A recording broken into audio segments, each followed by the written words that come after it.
தூரம் எங்கட கலாச்சாரத்தையும் எங்கட மதத்தையும் தழுவி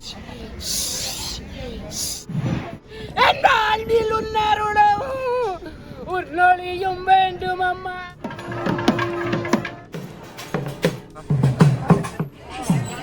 தம்பம் இல்லை, ஆனால் கொடியேற்றம் எவ்வாறு இடம்பெறுகிறது என்பதுதான் அடியார்கள் எல்லாம் கேட்கிற வரமெல்லாம் தருவேன். இங்கு ஒரு வித்தியாசமான முறையிலே இந்த கொடியேற்றம் நடைபெறப் போகிறது. சுவாமியை தாங்கி வருவது கேடகம் என்று சொல்லுவார். ஆகமம் சாராத ஒரு சன்னிதான்.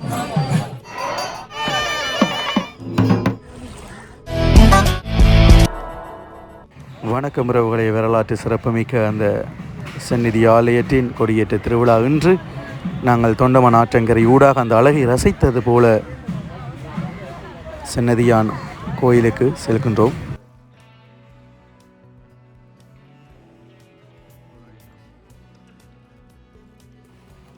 பக்தர்கள் நீராடுகின்ற அந்த காட்சியை வந்து பார்க்கின்றோம்.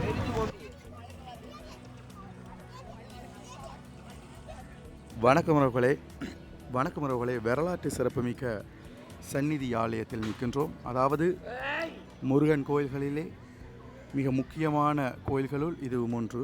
யாழ்ப்பாணத்தை பொறுத்தவரையிலும் அலங்கார கந்தனாக நெல்லூர் கந்தசாமி கோயிலும், அன்னதான கந்தனாக சன்னதி முருகனும், அபிஷேக கந்தனாக மாவட்டபுரம் கந்தசாமி கோயிலும் காணப்படும். அந்த வகையிலே மிக முக்கியமான எங்களுடைய இந்த சன்னதி முருகன் ஆலயத்தில் இன்று கொடியேற்ற வைபவம் என்றால் கொடித்தம்பம், கொடி சீலைகள் இருக்க வேண்டும். ஆனால் இங்கு அவ்வாறு இல்லை.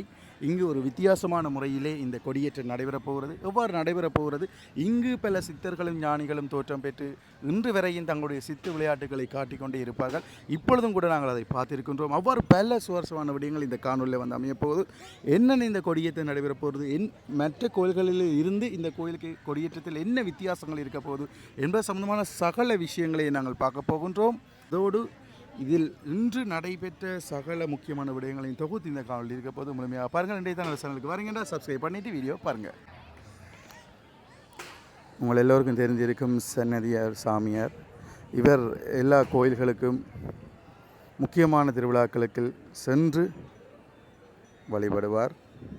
அங்கே தன்னுடைய அந்த ஆட்டங்கள், பக்திமயமான செயல்பாடுகளை செய்வார். அந்த வகையில் இன்று அவர் தன்னுடைய அந்த அற்புதத்தால் முன்னால் நிற்கின்ற அந்த நபருக்கு தான் செய்வது போன்று அவரை செய்ய வைத்து கொண்டிருக்கின்றார். முக்கியமான முருகன் கோயில்கள் எல்லாவற்றிலும் இவரை நாங்கள் பார்க்க முடியும்.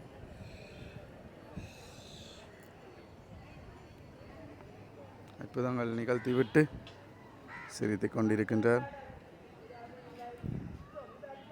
அவர் சன்னதியிலே இவரை அதிகமாக நாங்கள் வந்து பார்க்க முடியும். இனிவில் கந்தசாமி கோயில், ஞானலிங்கேஸ்வரர் கோயில் போன்ற கோயில்களுக்கு அவரை நாங்கள் பார்க்க முடியும்.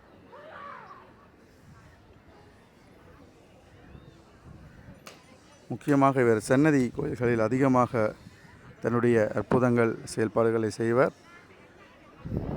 பக்திமயமாக தன்னை ஒரு நாகமாக நினைத்து கொண்டு அவர் செய்கின்ற அந்த அற்புதங்களை பார்க்கின்றோம்.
உன்னொழியும் வேண்டும் அம்மா.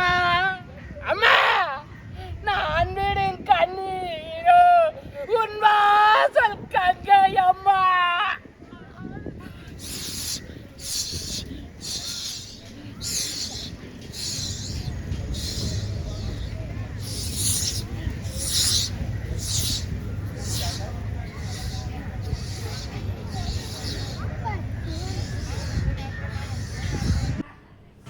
அற்புதங்களை நடத்திவிட்டு சாதனமாக இருக்கும் சன்னதியான் சாமியாரை பார்க்கின்றோம்.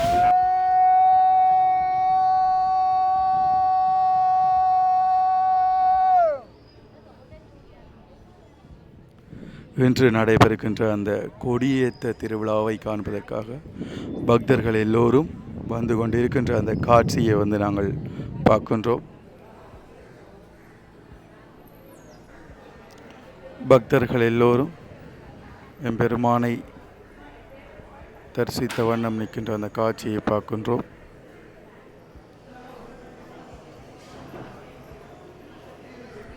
வேலாக காட்சி தரும் சன்னதியானை பார்க்கின்றோம் மூலஸ்தானத்தில்.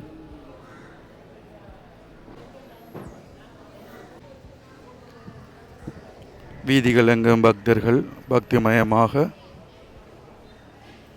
ஒவ்வொரு கடவுள்களையும் கும்பிட்டு கொண்டு நிற்கின்ற அந்த காட்சியை பார்க்கின்றோம்.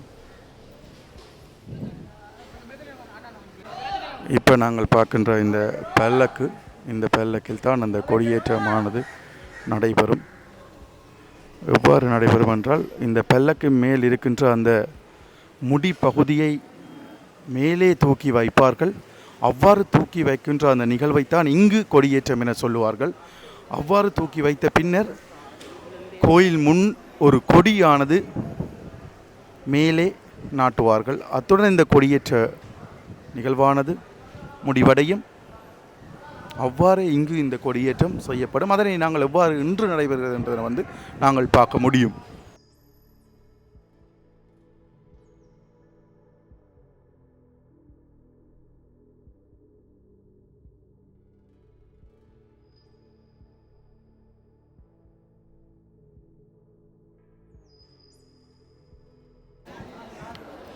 இதை பல்லக்கென்று உண்மைக்கும் சொல்லுவதில்லை, கேடகம் என்ற ஒரு விடயம் சொல்லப்படுகிறது. இதனை கேடகம் என்று சொல்வார்கள். இந்த கேடகத்தின் இந்த மேல் பகுதியிலே அதனுடைய முடி வைக்கப்படும் போது அந்த கொடியேற்ற திருவிழாவானது கொடியேறியதாக கருதப்பட்டு பின்னர் அந்த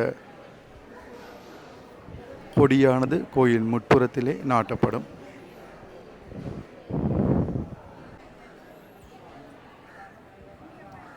அழகான அந்த கேடகத்தை பார்க்கின்றோம்.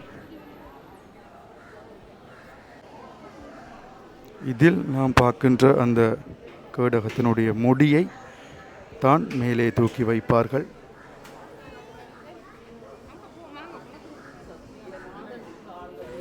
இந்த மரத்தடியில் வள்ளி கொடியானது முளைக்கும்.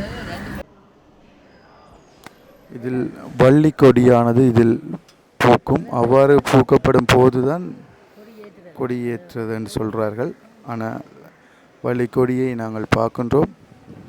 பூ போட்டிருக்கின்ற இடத்தில் வந்திருக்கலாம், ஆனால் பார்க்கும்போது இன்னும் தெரியவில்லை. வள்ளிக்கொடி இந்த மரத்துக்கு கீழே கொடி, அந்த கொடி பூ பூத்தால் தான் கோயில் கொடியேற்றுறவே. எந்த நேரமும் அந்த கொடி வந்தால் தான் கொடியேற்று வேணும். ஒவ்வொரு வருஷம், போன வருஷம் அப்படி தான் அந்த கொடி பூர்க்கையிலேண்டு ஏற்றில பேருந்து அந்த கொடி வந்த அப்புறம் தான் ஏற்று. அது அந்த ஒரு அந்த ராசவள்ளிக்கிழங்கு அந்த இது மாதிரி வேறு வரே இல்லை, இன்னும் வரே இல்லை. இப்போ அது வந்தால் தான் கொடியேறும். வந்துடும் அந்த அந்த பூ இது வந்தோடனே கொடியேற்றுவேன். நாங்கள் நெடையிலும் மாறணும், நெடையிலும் மாறணும். எங்களுக்கு முருகனில் நல்ல நம்பிக்கை. எல்லாம் கேட்குற வரமெல்லாம் தருவேன். நாங்கள் இங்கே காங்கிரஸ் வந்தோம் கீரிமலை. இங்கு பலர் பக்திமயமாக வந்து எம்பெருமானை வணங்குகின்ற அந்த செயல்பாடானது எப்பொழுதுமே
வணக்கம் அக்கா.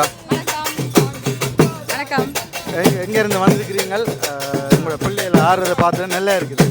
நாங்கள் வந்து கொழும்புலேருந்து வந்திருக்கிறோம். எந்த சொந்த இடம் கருத்துறன். இவர் வந்து நயினாதீவு. நாங்கள் ஆக்சுவலி நல்லூர் தேருக்காண்டி வந்த நாங்கள் தேருக்கு வந்த இடத்துல பிள்ளைகள் பார்த்து ஆசைப்பட்டுச்சின்னு தாங்களும் ஒரு காவடி எடுக்கணும்னு சொல்லி அப்போ அதனால தான் இப்போ நாங்கள் அவைய தங்கடேசத்துக்கு கேட்டது இணங்கி நாங்கள் இன்றைக்கு வந்திருக்கிறோம். இருந்தாலும் நாங்கள் காலாகாலமாக சன்னதியான வேண்டி வருகிற பக்தர்கள். அதனால இதுகளுக்கு அவர் ஒரு அழைத்த ஒரு விடுப்பண்ணை எண்ணி நாங்கள் வந்திருக்கிறோம் இன்றைக்கு. மிக சிறப்பாக உங்களுடைய 2 பிள்ளைகளும் ஆடுகிறார்கள். அதில் உங்களோட ஒரு பிள்ளை பேர் வசீகரன். மூத்தவர் பேர் வசீகரன். இந்த பேரும் வசீகரன் தான். நீங்கள் அப்போ கூப்பிடுங்க. நான் கொஞ்சம் எனக்கு என்ன ஒன்று பார்த்துட்டு மற்றது நீங்கள் எத்தனை வருஷம் கழிச்சு இங்கே வாரீங்க? நாங்கள் வந்து இப்போ கிட்டத்தட்ட ஒரு பொருளாதார நெருக்கடிக்கு பிறகு இப்போ தான் வாரம் நாங்கள் சன்னதிக்கு. அப்போ ஒரு கிட்டத்தட்ட 3-4 வருஷம் ஆகிட்டு. என்ன மாதிரி இருக்குது முதல் வந்ததுக்கும் இப்போ வந்ததுக்கு? வந்தோட ஒப்புற நேரம் இந்த முறை மிகவும் சிறப்பாக யாழ்ப்பாணத்தில் நடக்கிற திருவிழாக்கள் எல்லாம் மிகவும் சிறப்பாக நடக்கின்றது. மக்கள் திரளாக வந்து ஒரு பக்தி மயத்தோட காணப்படுகிறார்கள் என்று நினைக்கிற நேரம் மிகவும் சந்தோஷமா இருக்கு. நாட்டின் மூலைகளில் இருந்தும் உலகின் மூலைகளில் இருந்தும் மக்கள் வந்து திரண்டு இவ்வளவு தூரம் எங்களோட கலாச்சாரத்தையும் எங்களோட மதத்தையும் தழுவி அவர்கள் இதை பின்பற்றி வருகிறார்கள் நினைக்கிற நேரம் மிகவும் சந்தோஷமாக இருக்கிறது. உங்களுக்கு இப்போ இன்றைக்கு வந்ததை நினைத்து இனி வருங்காலங்களிலும் வேற நினைக்கிறீங்க? கண்டிப்பா. தேங்க்ஸ் தம்பி. சன்னதியான் கொடியேற்றத்தில் திடீரென மழை பெய்கின்ற அந்த காட்சியினை வந்து பார்க்கின்றோம். இன்னும் சற்று நேரத்தில் அந்த கொடியேற்ற நிகழ்வானது பக்தி பூர்வமாக நடைபெறப் போகின்றது. தொடங்க உள்ள அந்த பூஜைக்காக பக்தர்கள் காத்திருக்கின்ற நிலை. இப்போது ஒரு இளம் பெண் ஒருவர் காவடி எடுத்து, அதாவது அலகு குத்தி காவடி எடுக்கிற அந்த ஒரு காட்சியை வந்து நாங்கள் பார்த்து கொண்டிருக்கின்றோம்.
வாய்கட்டி பூசை செய்யும் முறையே இங்கு காணப்படுகின்றது.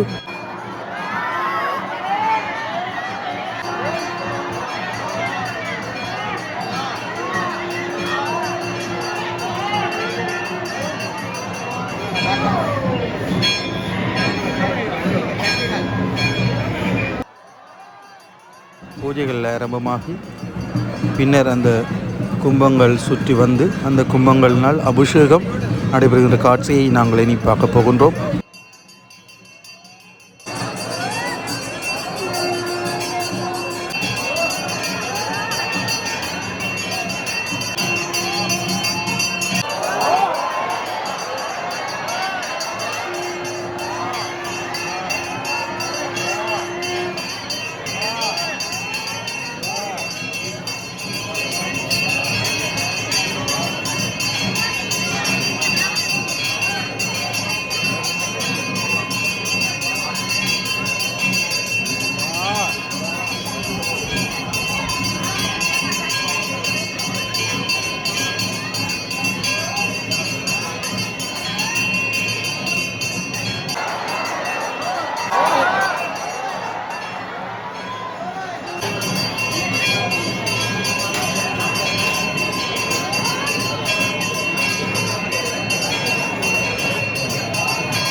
கும்பங்கள் சுற்றி வருகின்ற அந்த காட்சியை வந்து நாங்கள் பார்க்க போகின்றோம்.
கும்பங்கள் ஆற்றங்கரை வேலவனுக்கு வார்க்கப்படுகின்ற அந்த அழகிய அற்புத காட்சியை வந்து நாங்கள் பார்க்கின்றோம்.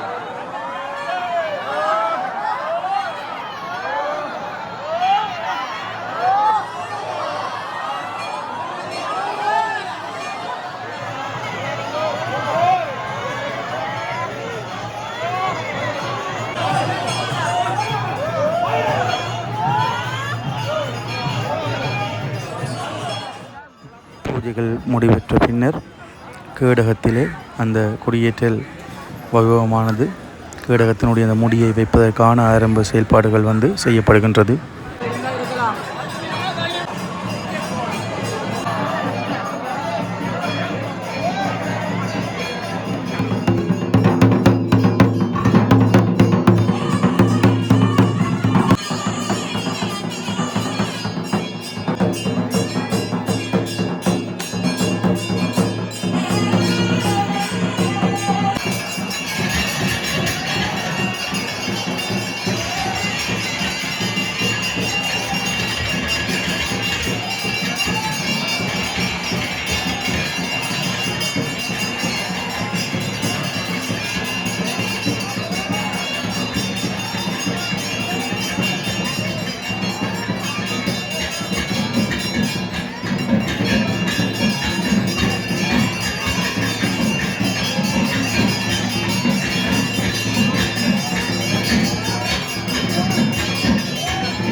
தற்பொழுது பஞ்சலாத்தி காட்டப்பட்டு பின்னர் அந்த பேடகத்தினுடைய முடி வைக்கப்பட்டு முன்னர் ஒரு கொடியொன்று ஏற்றப்படும். இது சம்பந்தமான விளக்கத்தை எமது வர்ணனையாளர் முழுமையாக தருவார்.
இனி பக்தர்கள் எல்லாம் அந்த கேடகத்தினை தொட்டு வணங்குவார்கள். அதன் பின்னர் இதே கேடகத்தில் வேலவன் வீதி உலா வருகின்ற அந்த காட்சியை நாங்கள் பார்க்கலாம்.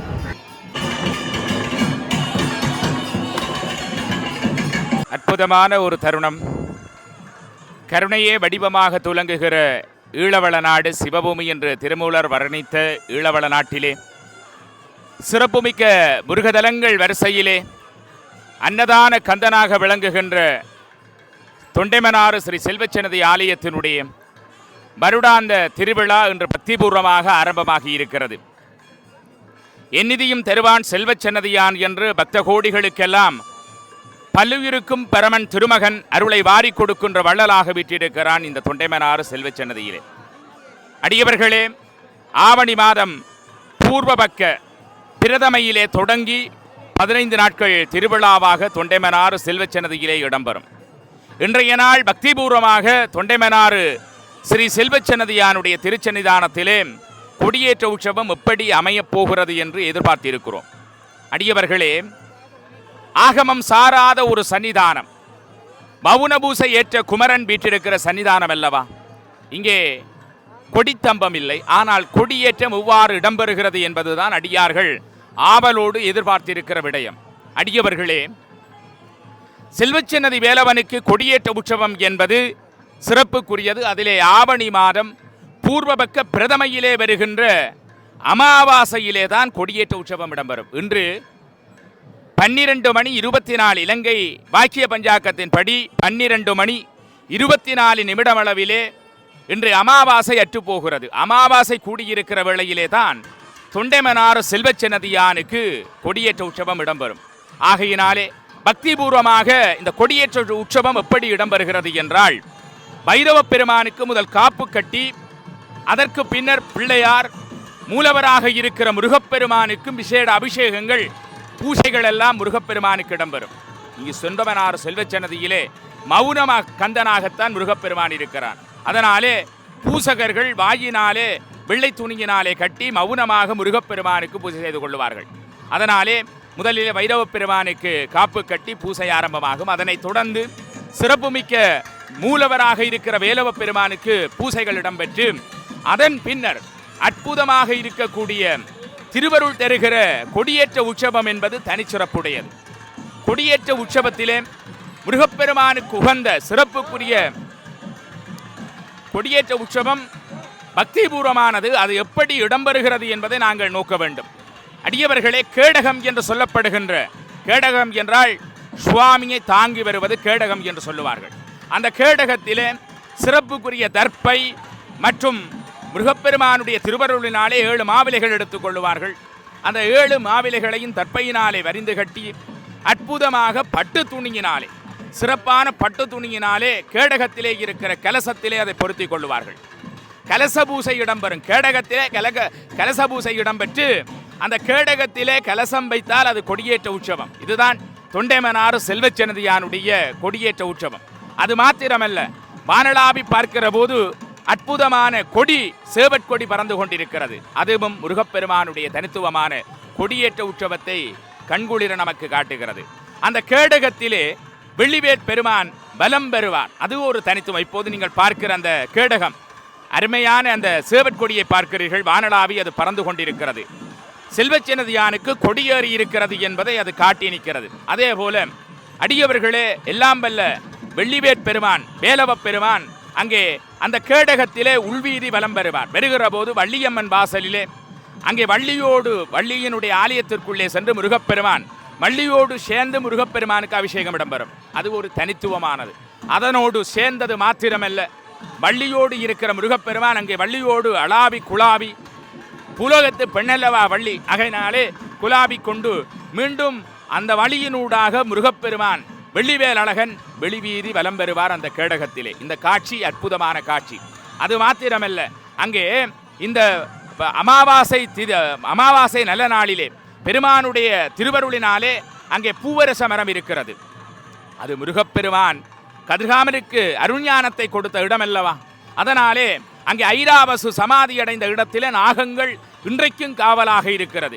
அதுதான் ஒரு தனிச்சிறப்பு. அந்த இடத்திலே வள்ளிக்கொடி முளைப்பது என்பது ஒரு தனித்துவத்தை காட்டி நிற்கிறது. இதுதான் தொண்டைமனாறு செல்வச்சன்னதியானுடைய கொடியேற்ற உற்சவம். அடியவர்களை தொடர்ந்து 15 நாட்களும் திருவிழா பக்திபூர்வமாக தலை சிறந்த அற்புத கந்தனாக கேட்பவர் வரமெல்லாம் வாரி கொடுக்கிற கந்தனாக இருக்கிற தொண்டைமனாறு ஸ்ரீ செல்வச்சன்னதியில் இடம்பெறும். இந்த செல்வச்சன்னதியான் சாதாரண கந்தன் இல்லை. நம்மிடம் அடியவர்களுக்கு நலங்கொண்டு காப்பவர்களுக்கு அவன் அருளை கொடுக்கிற கந்தன். ஏழைகளும் பாமர மக்களும் ஏழை மக்களும் பணக்கார அடியவர்களும் ஒன்றாக இங்கே செல்வச்சன்னதியில் உலாவுவார்கள். யாரும் வேற்றுமை கிடையாது. ஏனென்றால் அவ்வளவு தனித்துவமானது. முட்கம்பி வேலிகள் இல்லை. முருகப்பெருமானை மனமுருகி வழிபடலாம். எந்த நேரமும் எப்போது வந்தாலும் கந்தா என்று குகனை வேண்டினால் அவன் நம்முன்னே காட்சி தருவான். நடு இரவு நேரத்திலும் ஒரு துன்பம் என்றால் செல்வச்சன்னதி கந்தனை வந்து வழிபடுவதற்கு அடியார்கள் எந்த தடையுமின்றி செல்லலாம். அப்படியான ஒரு அற்புத கந்தனாக தொண்டைமனாறு செல்வச்சன்னதியான் இருக்கிறான். ஆரமர அன்னதான மண்டபங்கள், பசியார அன்னதான மண்டங்கள், ஆரமர தலவிருட்சங்கள், அற்புதமான மர விருட்சங்கள் எல்லாம் நிறைந்திருக்கிறது. பூவரச மரம் பெருமானுடைய விருட்சமாக இருக்கிறது. சரவண பொய்கையில் உதித்த கந்தப்பெருமான் 6 படை வீடுகளிலே குடியிருந்தான்.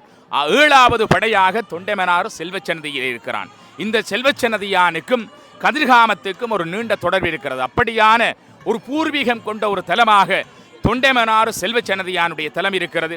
எனவே அதிக அற்புதம் தருகிற அலங்கார கந்தனை மனதார வேண்டுவோம். கேட்டது எல்லாம் நம் வாழ்வில் கிடைக்கும் என்று உங்களோடு இணைந்திருக்கிற நான் வடக்கு கிழக்கு இந்து ஆலயங்களுடைய நேர்முக வர்ணனையாளராக உங்களோடு விளம்பெறுகிற அல்வாயூர் நேசன். வணக்கம்.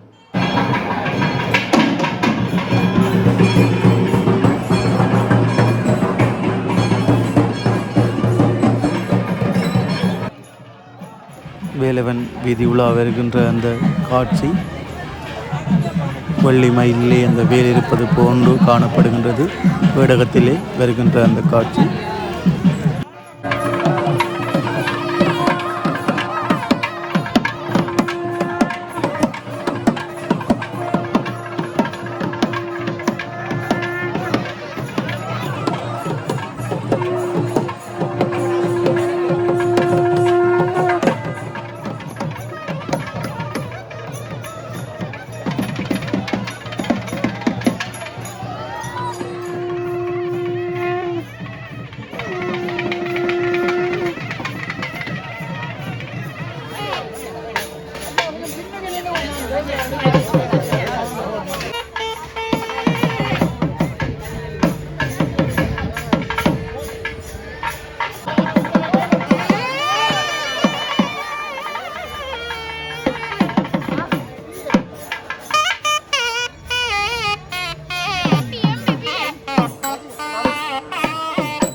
பெண்கள் எல்லோரும் பூஜை பொருட்களை தாங்கியவாறு நிற்கின்ற அந்த காட்சி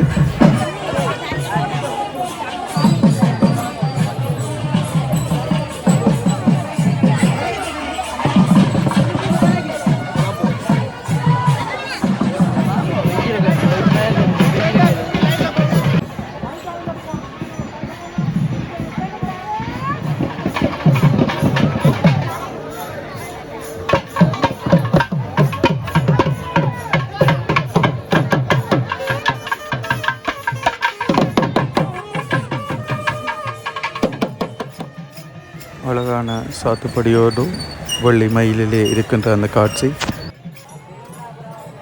சன்னதியான் வீதி உலா வரும்போது பின்னால் பிரதட்டையும் உருண்டு கொண்டு வருகின்றார்கள் அடியவர்கள்.